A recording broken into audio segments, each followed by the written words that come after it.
बिस्मिल्लाहिर्रहमानिर्रहीम। आज का मेरा लेक्चर इंडो पाक हिस्ट्री के ऊपर है और इंडो पाक हिस्ट्री का टॉपिक है अलाउद्दीन खिलजी। मैंने एक तवील सीरीज़ शुरू की थी 712 से भी पहले, मोहम्मद बिन कासिम से भी पहले मैंने इसको शुरू किया था इंडियन रूलर से, और उसको मैंने अब यहाँ तक जो है वो मुकम्मल कर लिया है अलाउद्दीन खिलजी तक, और इसी तरह इंशाअल्लाह ताला जो है वो मैं इसको एंड करूँगा मुग़ल एम्पायर तक। लेक्चर को मैंने रिसर्च किया, मेरा नाम, और आज तारीख़ है मई 17 2020। तो इसको हम स्टार्ट करते हैं आज। सबसे पहले तो मैं आपके साथ अलाउद्दीन खिलजी, पूरा नाम इनका अलाउद्दीन खिलजी है, उसका आपके साथ इंट्रोडक्शन शेयर करूंगा, फिर हम आगे बढ़ेंगे। तो उसमें जो है वो मैं ये सारी चीज़ें शेयर करूंगा आपके साथ। इसमें मंगोल्स इन्वेजन्स थी और Delhi was the centre of conspiracy थी, स्ट्रेंथन हिज एम्पायर। तो सबसे पहली तो चीज़ ये है कि सुल्तान जो है वो कुछ ज़्यादा पढ़ा लिखा नहीं था, सुल्तान अलाउद्दीन खिलजी, लेकिन वो वेल अवेयर था कमांडरशिप और गुड गवर्नेंस से। इन दो चीज़ों के साथ जो है वो फुली कमिटेड था, यानी कि ये चीज़ें उसके अंदर नेचुरली थी, कमांडरशिप और गुड गवर्नेंस की। जैसे ही वो दिल्ली के तख्त पर बैठा है after the death of his uncle Jalaluddin 1296 के अंदर, 1296 में इसने तख्त संभाला है। मैं यहाँ पर बल्कि मेंशन कर देता हूँ 1296 में 1296 में इसने तख्त संभाला है। तो वो तख्त संभालते ही फिर मंगोल हमलावर हुए हैं और वो इतनी तेज़ी से बढ़े कि दिल्ली तक पहुँच गए।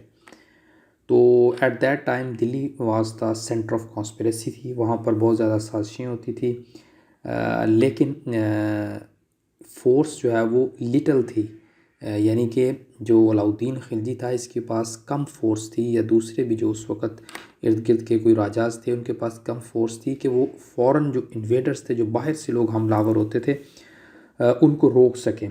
तो इस क्रिटिकल सिचुएशन में इसने जो है वो एक अच्छी एडमिनिस्ट्रेशन साबित की, और इसने इंटरनल और एक्सटर्नल चैलेंजेस दोनों को जो है वो फेस किया, और उस फेस करने के साथ साथ इसने जो है वो डिफेंस की पॉलिसी को स्ट्रेंथन किया और मुसलमानों की हुकूमत को मजबूत किया है यहाँ पर।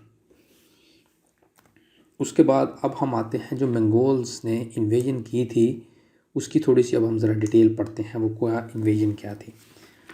तो जैसे ही सुल्तान ने तख्त संभाला है अलाउद्दीन खिलजी ने, तो मंगोल जो है वो दिल्ली तक पहुंच गए थे। तो अलाउद्दीन के दो भाई थे अलाउद्दीन खिलजी के, एक का नाम था अलग ख़ान और दूसरे का नाम था ज़फ़र ख़ान। अलग ख़ान ALAG अलग ख़ान, और दूसरा था ज़फ़र ख़ान ZAFAR ज़फ़र ख़ान।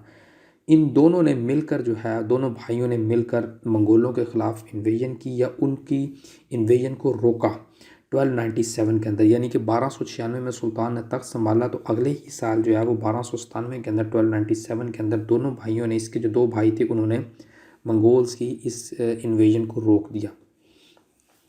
कुछ अर्सा गुजरा तो मंगोल ने दोबारा जो है वो दिल्ली के करीब एक किले को कैप्चर कर लिया था।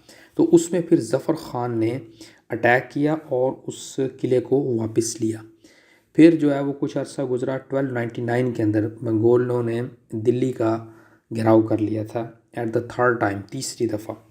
तो सुल्तान ख़ुद और ज़फ़र ख़ान ने मंगोलों को मजबूर किया कि वो यहाँ से पसपाई इख्तियार कर ले, यानी कि उन्होंने एक मिलिट्री स्ट्रेटजी यूज़ की, उनके ख़िलाफ़ जो है वो जंग लड़ी, तो वो यहाँ से चले गए, मंगोल्स रिट्रीट हो गए। तो फिर 1303 में यानी कि 1303 के अंदर, यहाँ पर बल्कि इसको मेंशन कर देता हूँ, 1303 के अंदर मंगोल ने दोबारा हमला किया, लेकिन इस दफ़ा भी सुल्तान अलाउद्दीन खिलजी ने इनको डिफ़ीट किया, और सुल्तान ने इनकी पोस्टों को डिस्करेज करते, जो इन्होंने पोस्टें वगैरह चौकियाँ वगैरह बनाई थी हमला करने के लिए, उसको सुल्तान ने डिस्करेज किया। इस दफ़ा सुल्तान ख़ुद डील कर रहा था इनको। अच्छा, उसके बाद जो है सुल्तान ने इनके ख़िलाफ़ अग्रेसिव पॉलिसी इस्तेमाल करनी शुरू की। दो तरह की पॉलिसी होती है, एक तो होती है डिफेंसिव पॉलिसी, दूसरी होती है अग्रेसिव पॉलिसी। मैं आपको पाकिस्तान इंडिया के कॉन्टेक्स्ट में इसको समझाने की कोशिश करता हूँ। इंडिया की हमारे से फ़ोर्स भी ज़्यादा है और कन्वेंशनल वेपन्स में इंडिया हमारे से बेहतर है, लेकिन इतना भी बेहतर नहीं है कि वो हमें डिफ़ीट कर सके। तो इंडिया जो है वो अग्रेसिव पॉलिसी खेलता है। अग्रेसिव पॉलिसी के लिए आपको किसी से मुल्क से जो है बड़ा होना चाहिए, एक मुल्क दूसरे मुल्क से बड़ा होना चाहिए, और दूसरा उसकी फ़ौज जो है वो आपसे 3-4 गुना बड़ी हो और वेपन्स भी आपसे 3-4 गुना ज़्यादा हों। तो सुल्तान ने फिर जो है वो अग्रेसिव पॉलिसी इस्तेमाल करनी शुरू की मंगोल्स के, और मंगोल्स जो है वो फिर डिफेंसिव पॉलिसी में आ गए। फिर इसी तरह ही पाकिस्तान भी सिर्फ डिफेंसिव पॉलिसी करता है कि हमने जो कुछ बनाया है वो अपने डिफेंस के लिए हम इस्तेमाल करते हैं, हमारा कोई अग्रेसिव पॉलिसी नहीं है ख़ित्ते के अंदर। तो ये फिर मुख्तलिफ़ इलाक़ों में फैल गए। मंगोल्स जो है वो एक जगह पर सब कॉन्टिनेंट में इकट्ठे होने की बजाय ये मुख्तलिफ़ इलाक़ों में स्कैटर्ड हो गए, बिखर गए। तो सुल्तान ने इनको दूर रखने के लिए, ताकि ये मज़ीद दोबारा हमलावर न हो, उसने बॉर्डर की चौकियों के करीब नए किले बनाए, फोर्ट्स बनाए फिर उसने, और उसने जो है वो ट्रेंड आर्मी ऑफिसर्स और सोल्जर जो है वो बॉर्डर्स पर तैनात किए, और उसने आर्मामेंट फैक्ट्रीज़ बनाई सुल्तान ने मॉडर्न वेपन्स तैयार करने के लिए, और उसने आर्मी को इक्विप किया, अपनी आर्मी को मॉडर्न लाइंस के ऊपर। उसके अलावा फिर मंगोल की जो पॉलिसी थी, सुल्तान ने जो पॉलिसी मंगोलों के ख़िलाफ़ बनाई थी वो इतनी कारगर साबित हुई कि मंगोल जो है वो दोबारा हमलावर ना हुए। अब हम देखते हैं कि सुल्तान ने फतूहात क्या की थी। पहले तो हमने इंट्रोडक्शन देखा, दूसरे में हमने सुल्तान की जो है वो मिलिट्री पॉलिसी देखी कि सुल्तान ने अग्रेसिव पॉलिसी के साथ खेला और वो फिर डिफेंसिव पॉलिसी में चले गए। फिर उसने मॉडर्न वेपन्स अपने आप को मॉडर्न लाइन किया, फिर मिलिट्री को बेहतर किया, वेपन्स में अपने आप को बेहतर किया। तो ये सुल्तान की मिलिट्री स्ट्रेटजी थी। ऐसे ही होता है दुनिया में। आप देखें कि दुनिया के जो पावरफुल मुल्क हैं, जिसमें यूनाइटेड स्टेट्स और भी मुल्क हैं, सो अगर उनका डिफेंस आपका अच्छा है तो ऑब्वियसली आप बेहतर होंगे हर चीज़ के अंदर। उसके अलावा फिर आप सुल्तान ने जो है वो फतूहात की थी, देवगिरी की फतूहात, कंक्वेस्ट ऑफ वारंगल की फतूहात और दवारसा मुद्रा की फतूहात, ये सुल्तान ने फतूहात की थी। लेकिन इस फतूहात से मुराद ये है कि सुल्तान के अंडर हुई थी ये फतूहात। तो सबसे पहले देवगिरी की बात करते हैं। तो मार्च 1307 के अंदर, मार्च 1307 AD के अंदर सुल्तान ने आर्मी भेजी थी अपनी, under the commander of Malik Kafur, KAFUR, Malik Kafur के ज़ेर असर इसने मिलिट्री भेजी थी। और जो राजा थे देवगिरी के, उन्होंने फिर जो है वो पैक्ट फॉर पीस किया और डिड नॉट रेजिस्ट, उन्होंने मुज़ाहमत की नहीं, और उन्होंने कहा जो है वो आप मुझे हुकूमत करने दें। तो उसके बदले में राजा को पहले अरेस्ट कर लिया गया था और सुल्तान के पास पेश किया। तो सुल्तान ने उसके साथ बहुत अच्छा सलूक किया और उसको दोबारा जो है वो गवर्नर बना दिया था देवगिरी का, और उसने कहा था कि मैं रिटर्न में आपको रैंसम दूंगा। उसके बाद दूसरी फतूहात थी जी वारंगल की। इसमें यह हुआ कि 1303 में सुल्तान ने कोशिश की थी ऑक्यूपाई करने की इस इलाके को, लेकिन सुल्तान नाकाम हो गया था। फिर सुल्तान ने दोबारा 1309 के अंदर, 1309 के अंदर हमला किया, और उसने जो है वो वारंगल के किले को घेराव किया और उसको फतेह कर लिया था। जो वहाँ के राजा थे उस वक़्त, उनका नाम था राजा प्रताप। उनको शिकस्त हुई और वो उसने प्रॉमिस किया कि वो खिराज देगा रेगुलरली सुल्तान को, यानी कि रैंसम देगा, और उसने 100 हाथी पेश किए थे सुल्तान को, और उसने काउंटलेस वेल्थ भी दी थी सुल्तान को। तो सुल्तान ने उनको जो है वो छोड़ दिया था। उसके बाद फिर अब हम आते हैं कंक्वेस्ट ऑफ द्वारसा मुद्रा की बात करते हैं। नवंबर 1310 के अंदर मलिक काफूर जो था उसने इसका घेराव कर लिया था द्वारसा मुद्रा। तो यहाँ के जो राजा थे वो राजा वीरबल थे। इन्होंने इसको फेस किया था। इसकी जो आर्मी थी मलिक काफूर के अंडर, जब मलिक काफूर हमलावर वो अपनी फ़ोर्स के साथ थे, उसने इसको फेस किया, लेकिन जो है वो राजा को शिकस्त हो गई थी और उसने एक्सेप्ट कर ली थी अथॉरिटी ऑफ सुल्तान की। तो राजा ने पेश किए थे 36 हाथी, 36 एलिफेंट पेश किए थे। हाथी उस वक़्त एक टैंक के बराबर होता था, और काउंटलेस वेल्थ भी सुल्तान को पेश की। तो मलिक ने तमाम चीज़ें सुल्तान को भेज दी थी। मलिक काफूर फिर उसके बाद जो है वो पांडे की तरफ बढ़ा।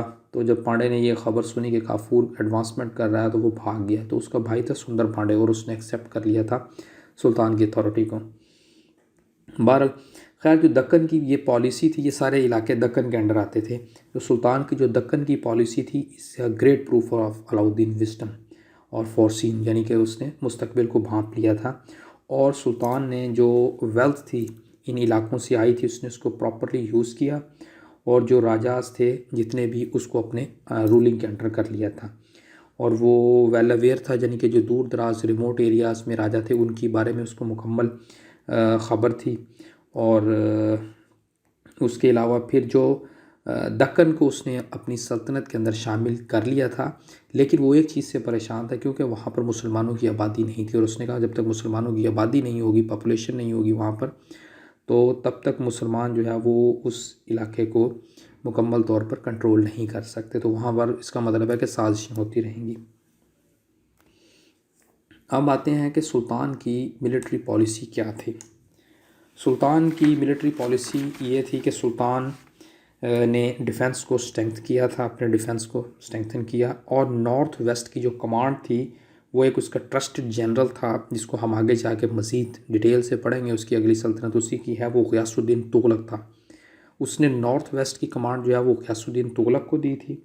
दूसरा पॉइंट, अलाउद्दीन पहला आदमी था जिसने साउथ वर्ड्स की जानिब अपनी आर्मीज़ भेजी थी 1307 से 1311 के दरमियान में, और उसने बहुत सारा हिंदुस्तान फ़तह किया, और जितने भी वहाँ के किंग्स थे उसने जो है वो सुल्तान अलाउद्दीन खिलजी को अपना रूलर तस्लीम किया, और एक बहुत सारी अमाउंट जो है वो टैक्सेस में सुल्तान को दिया करते थे। उसके बाद दूसरी चीज़ है प्लॉटिंग अगेंस्ट सुल्तान। ये क्या थी? सुल्तान के ख़िलाफ़ मुख्तलिफ़ रिबेलियंस हुई, असैसिनेशन अटैम्प्ट्स हुई सुल्तान के ख़िलाफ़। तो सुल्तान उससे क्या हुआ था, मशकूक हो गया था, सस्पिशियस हो गया था, यानी कि वो चौकस या चौकन्ना किस्म का आदमी बन गया था। फिर उसने जो है वो एक जासूसी का इदारा भी बनाया था, उसको हम आगे चल के देखेंगे। अब हम देखते हैं कि सुल्तान की एडमिनिस्ट्रेशन और गुड गवर्नेंस हमें क्या बताती है। पहली तो बात यह है कि सुल्तान जो है वो वेल विशर था अपनी पब्लिक का। उसने सबसे पहले आते ही जो है वो एक स्पाई का इदारा बनाया था लोगों की जासूसी करने के लिए, क्योंकि उसके ख़िलाफ़ जो है वो एक पावरफुल रूलर बन रहा था, तो उसके ख़िलाफ़ रिबेलियंस और असैसिनेशन अटैम्प्ट्स हो रही थी। तो उसके जो स्पाइस थे वो हर जगह थे, नोबल प्लेसेस के अंदर भी थे, मार्केट्स के अंदर भी थे, हर जगह ही जो है वो जासूसी करके सुल्तान को ख़बर दे रहे थे, जैसे एजेंसीज़ होती हैं मुख्तलिफ। उसके अलावा दूसरा काम सुल्तान ने जो अहम तरीन किया था वो इस्लामिक पॉइंट ऑफ व्यू से था। सुल्तान ने जो है वो गैम्बलिंग बंद कर दी थी, शराब बंद कर दी थी, लार्ज पार्टीज़ बंद कर दी थी। उसने ये सोचा था कि इससे जो है वो सुल्तान के ख़िलाफ़ साजिशें नहीं होगी, कोई प्लॉटिंग नहीं कर सकेगा। उसके अलावा तीसरा पॉइंट ये था कि उसने हैवी टैक्सेस इम्पोज़ किए, ये बिलीव करते हुए कि लोग जो है वो अपनी स्ट्रगल में लग जाएंगे, अपनी ज़िंदगी की सर्वाइवल ऑफ स्ट्रगल में लग जाएंगे, तो उनके पास जो है वो सुल्तान के ख़िलाफ़ साजिश का टाइम नहीं होगा। उसके अलावा सुल्तान जो है वो पहला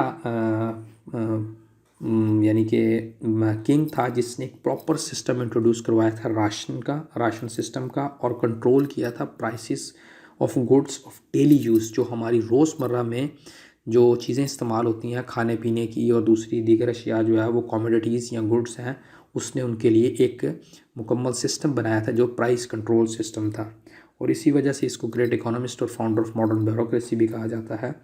उसके अलावा फिर सुल्तान ने प्राइसेस फिक्स की गुड्स की, और स्टोर किया था लार्ज अमाउंट ऑफ ग्रेन, गला स्टोर कर लिया था कि अगर कभी कहत पड़ जाए या चीज़ की कभी किल्लत हो जाए तो वो फिर वहाँ से चीज़ जो है वो मार्केट में पहुँचा दी जाती थी, ताकि अगर कोई कहत पड़ा तो वो मैनेज हो जाए, अगर चीज़ों की प्राइसेस बढ़ रहे, डिमांड एंड सप्लाई का मसला तो वो मैनेज रहे। तो सुल्तान ने इसको बड़े अच्छे तरीके से जो है वो मैनेज किया था। उसके अलावा फिर सुल्तान ने अपडेट किया रेवेन्यू सिस्टम को, ताकि जो है वो गवर्नमेंट की इनकम बढ़ सके, और उसने तमाम टैक्सेस को मुकम्मल तौर पर रिसीव किया। उसके अलावा जो मर्चेंट्स, जो ताजिर जो है वो ओवर चार्ज करता था, सुल्तान उसको जो है वो पनिश करता था सीवियरली। उसके अलावा जो है अगर कोई डेली गुड्स की शॉर्टेज होती थी तो उसके लिए राशनिंग सिस्टम उसको मैनेज कर रहा था। उसके अलावा एक उसने स्पेशल पॉलिसी बनाई थी जो क्या करती थी, जो प्राइसेस ऑफ गुड्स थी होलसेल में और रिटेल शॉप में, ठीक है जी, उसको वो मैनेज करती थी रिटेल शॉप में, और या रिटेल प्राइस को और होलसेल दोनों को जो है वो उसके ऊपर नज़र रखती थी कि कोई ओवर चार्जिंग तो नहीं कर रहा। उसके अलावा कोई ओवर लिमिटेड प्रॉफिट करता था, कोई अदर माल प्रैक्टिस करता था, सुल्तान जो है स्ट्रिक्टली उसको चेक करता था या उसके आदमी चेक करते थे। उसके अलावा फ़िक्स प्राइस लिस्ट जो है वो मार्केट के अंदर प्रोमिनेंट प्लेसेस के ऊपर हैंग की हुई थी, ताकि जो है वो कोई आदमी ज़्यादा ना पैसे ले और दूसरा जो है वो कोई कम ना तो ले, उसके लिए भी उसने जो है वो एक सिस्टम बनाया हुआ था। कोई आदमी नाप तोल में कमी ना करे और कोई जो है वो प्राइसेस ज़्यादा ना ले। उसके अलावा सैलरी, जो गवर्नमेंट के लोगों की सैलरी थी, तनख्वाह, उसको भी बढ़ाया और प्लेंटीफुल रिसोर्सेज जो है वो शामिल किए गए थे गवर्नमेंट के ट्रायर के अंदर। नए रिसोर्सेज को गवर्नमेंट के अंदर शामिल किया गया था। उसके अलावा जो लैंडलॉर्ड्स थे उनको उनकी ज़मीनों के एवज़ रुपया दिया जाता था। उसके अलावा फिर जो ग्रेट ट्रायर जो साउथ से आया था, क्योंकि साउथ में यही पहली दफ़ा गया था, ज़्यादातर तो लोग नॉर्थ की तरफ ही जाते थे, वहाँ से जितनी भी इसको वेल्थ आई थी वो इसने मस्जिदें, स्कूल बनाने में और डिफरेंट किस्म के आर्ट्स को इनक्रेज करने के लिए इस्तेमाल किया।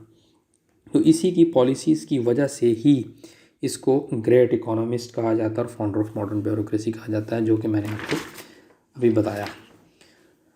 बहरहाल उसके बाद डेथ सुल्तान की और डिसइंटीग्रेशन की बात करते हैं हम। तो ये तो खैर इसको, ये पुरानी स्लाइड ही आ गई है, खैर इसको मैं छोड़ता हूँ। तो सुल्तान जो है वो 1316 के अंदर सुल्तान की डेथ हुई थी, 1360 के अंदर। उसके अलावा इसने अपना एक 5 ईयर ओल्ड सन जो है वो नॉमिनेट किया था, उसका नाम था शहाबुद्दीन। वो उसने कहा था मेरा सक्सेसर होगा। लेकिन मुबारक खिलजी जो है वो उसको अपॉइंट किया गया था chief regent of his younger brother. He blinded his younger brother. Mubarak Khilji ने उसको जो है वो अपने यंगर ब्रदर को अंधा कर दिया था और ख़ुद जो है वो तख्त को संभाल लिया था और गवर्नमेंट चलाने शुरू कर दी थी बेस्ट वे में। लेकिन जल्द ही वो मैरी मेकिंग यशु में पड़ गया था। उसके बाद फिर एक शख्स था, उसका नाम था खुसरो ख़ान, वो उसका एडवाइज़र बन गया था। लेकिन लोगों ने उसको डिसलाइक किया, खुसरो ख़ान को। तो जैसे ही मुबारक शाह ने उसको अपॉइंट किया और लोगों ने उसको डिसलाइक किया, तो मुबारक शाह ने डिस्टर्ब कर दिया था तमाम रूलिंग को, सिस्टम को मुबारक शाह ने डिस्टर्ब कर दिया था, जो कि उसके फादर ने डेवलप की थी सारी। अलाउद्दीन खिलजी ने जो कुछ डेवलप किया था वो मुबारक शाह ने डिसइंटीग्रेट करना शुरू कर दिया। तो खुसरो ख़ान ने क्या किया, उसने मुबारक शाह को साजिश के ज़रिए किल किया और तख्त पर ख़ुद बैठ गया। और फिर जो ये तख्त था 1320 में, यानी कि खिलजी डायनेस्टी थी वो 1320 के अंदर इख्तिताम पजीर हो गई थी। तो फिर उसके बाद जो है वो आगे हम देखेंगे कि किसने जो है वो इसको डेवलप किया था। तो लेक्चर इख्तिताम पजीर हो गया। लेक्चर को सुनने के लिए शुक्रिया। Thank you very much.